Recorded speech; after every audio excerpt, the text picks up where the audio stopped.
স্বেচ্ছাসেবক দলের সাবেক নেতা মোসাব্বির হত্যার ঘটনায় শুটার সহ বেশ কয়েকজনকে আটক করা হয়েছে বলে জানিয়েছেন ডিএমপির মিডিয়া বিভাগের ডিসি তালিবুর রহমান।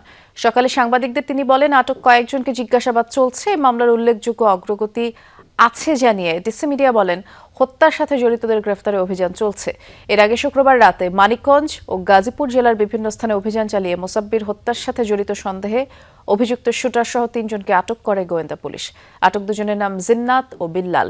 গত বুধবার রাতে তেজগাঁ থানার পশ্চিম তেজতুরি বাজার এলাকায় দুর্বৃত্তদের গুলিতে নিহত হন স্বেচ্ছাসেবক দলের সাবেক নেতা মোসাব্বির।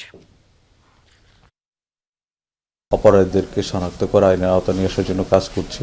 আশা করি যে ঘটনায় কোনো অগ্রগতি হয়ে থাকলে সেটা আমরা যথাসময়ে আপনাদেরকে অবহিত করতে সক্ষম হব। যে দু একটা ঘটনা হয়তো পরপর ঘটেছে, এটা নিয়ে আতঙ্কিত হওয়ার কোনো কারণ নেই এবং একটার সাথে আরেকটার ওরকম কোনো যোগসূত্র আমরা পাইনি।